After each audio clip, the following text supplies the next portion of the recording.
I have no idea at this time. Basically, I'm waiting on the toxicology report. I don't know. I don't know. When I got there, he was being brought out on a stretcher. And once they went to the hospital with my son, I immediately went in the house and started praying. Yeah. Happy, because I don't think he'd ever had just all of them. That witness told me he chased down this road after he heard coming from Lamar's barbershop. The victim survived the shooting. Many in this community think is connected to the victim's son, Atlanta rapper Rich Homie Quan. I don't encourage, but yeah, no, we're not encouraging. Yeah, we're not. Yeah. But bro, that was the best. This is the best ever. Like that and weed. The hip-hop world was shaken to its core when the news broke that Rich Homie Quan had passed away. For fans, it felt unreal. This was the same rapper who gave us hits like Type of Way and Walkthrough, a voice of Atlanta's new wave in the 2010s, suddenly gone too soon. But the story around his death is anything but clear. Instead of answers, we've been left with tears, suspicions, and a whole lot of unanswered questions. Quan's father, Corey Lamar, was one of the first to speak publicly. In an emotional interview, he broke down in tears, admitting he didn't really know what happened to his son. He said the family was waiting on toxicology reports to get clarity, but even he seemed caught between grief and confusion. What stuck out most was when he called Quan not just his child, but his best friend. He said they were inseparable, from the early days of building Quan's career to the moments when Quan started stepping into fatherhood himself. Corey's words painted the picture of a man who, despite his struggles, was trying to do right by his kids. Quan left behind 5 children, and according to his father, he was finally starting to take that responsibility seriously. But almost immediately, the internet exploded with theories. The most talked about one, that Quan's death wasn't just about drugs or a simple overdose, but tied back to his long, complicated history with YSL. Fans started pointing fingers at that old beef, the one where YSL Woody allegedly shot up Quan's father's barbershop years ago. That moment created a rift between Quan and Thug's camp, and even though Quan tried to move past it, the streets never forgot. So when news of his death hit, people were quick to link it back to YSL, saying maybe this wasn't just fate, maybe it was payback. Of course, there's no hard evidence, but the timing of everything has people side-eyeing. YSL is already knee-deep in its own RICO case, with members snitching, Thug locked up, and Gunna fighting to rebuild his name. Adding Quan's death into that mix makes the situation look even messier. Could Quan have been another casualty in a long chain of Atlanta beefs? Or was his death truly about personal demons catching up with him? One thing is clear. Quan's story isn't a simple tragedy. His dad's heartbreak, the YSL connection, and the whispers around his family paint a picture of a man whose life and death were surrounded by chaos. And now, instead of celebrating his legacy, fans are left piecing together clues, trying to figure out if Quan's end was just about addiction, or if somebody close to him made sure his story ended too soon. As fans were pointing fingers at YSL, another theory started bubbling up, one that hit even closer to home. Whispers began circulating that Rich Homie Quan's own family might have had a hand in what happened. The spotlight landed on his brother, Andre, and his longtime girlfriend, Amber. According to reports, Andre was the one who first found Quan unresponsive. But instead of immediately calling 911, some say he hesitated, unsure about what to do. That delay, whether true or exaggerated, had people questioning his role. In the streets, hesitation can look like guilt. Then there was Amber, who had been with Quan through ups and downs, but not everybody trusted her. People online started accusing her of being too comfortable, of possibly knowing about Quan's struggles with substances and not stepping in. Some fans went even further, suggesting she might have been enabling him instead of helping him. The narrative painted a messy picture. Quan surrounded by people who claimed to love him, but who might not have been looking out for his best interests when it mattered most.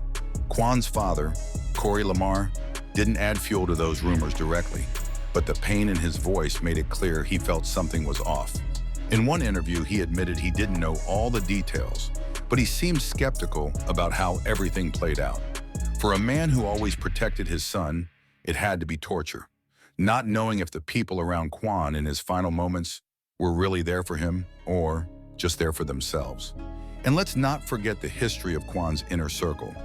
Over the years, there had been whispers of mismanagement, shady deals, and friends turned opportunists hanging around for the ride. Quan himself spoke about feeling betrayed by people he thought were close.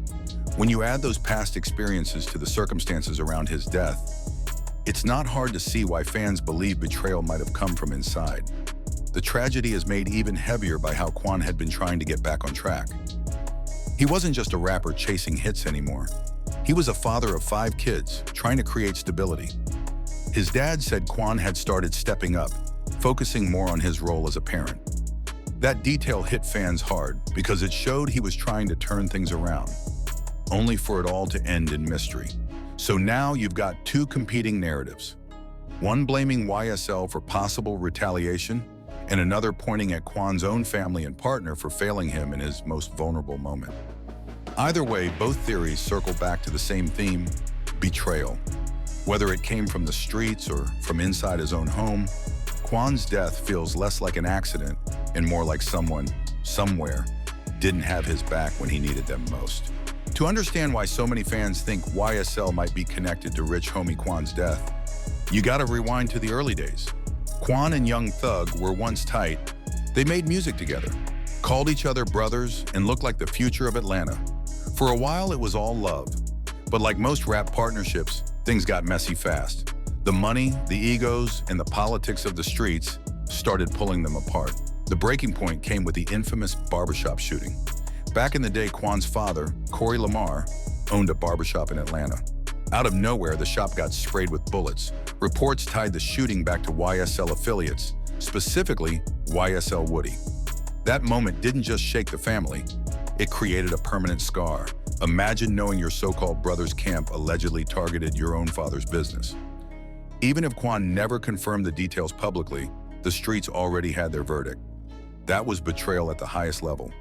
From there, Quan's relationship with Thug and YSL was never the same. They stopped collaborating, stopped appearing together, and eventually moved like rivals instead of family. Fans started noticing the distance and speculating about what really went down behind closed doors. Some say Quan distanced himself because he didn't want to get pulled deeper into street politics.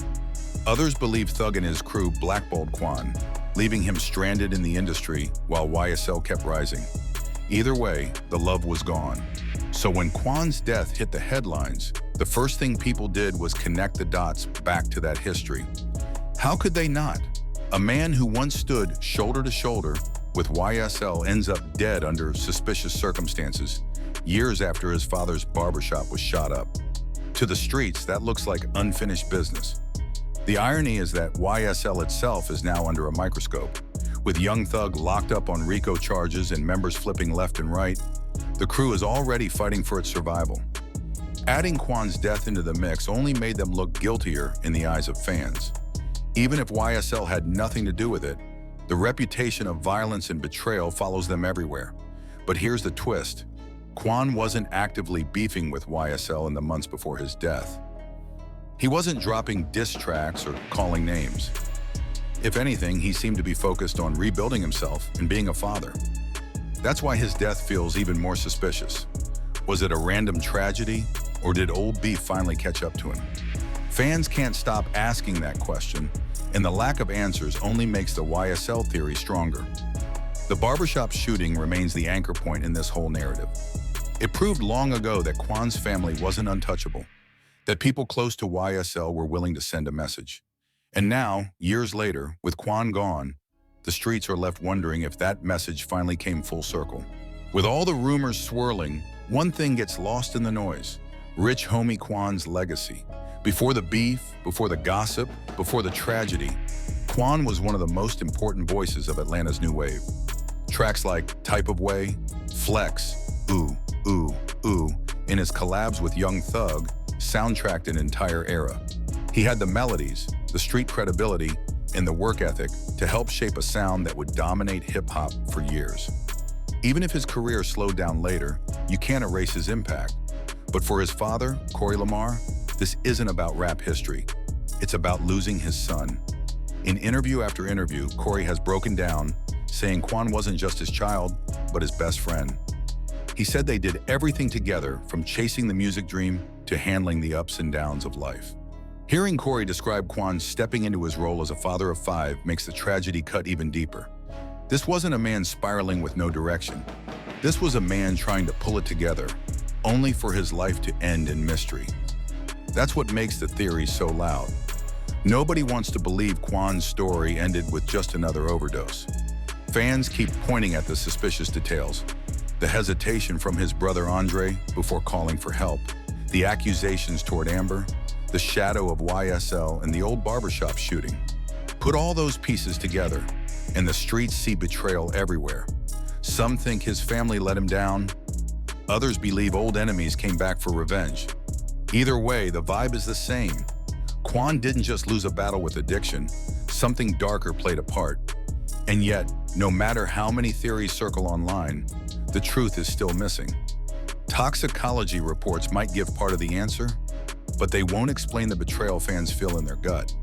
They won't erase the pain in Corey Lamar's voice, or the sight of 5 kids growing up without their father. They won't settle the debate about whether YSL still had smoke with Quan, or whether his own inner circle failed him. In the end, Quan's death highlights just how fragile this game really is. Rappers build empires, but jealousy, betrayal, and poor choices can snatch it all away in an instant. Quan's life had triumphs and mistakes, but his death feels like it shouldn't have happened. Not this soon, not this way. So the story of Rich Homie Quan isn't just about a rapper gone too early. It's about a family left broken, a father burying his son, and a city full of questions that may never be answered.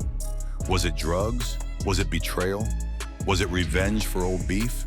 The truth may never fully come out. What we do know is this: Quan's music still lives on, his father's love will never fade, and his death serves as a chilling reminder that in this industry and in life, loyalty is rare, and trust can cost you everything.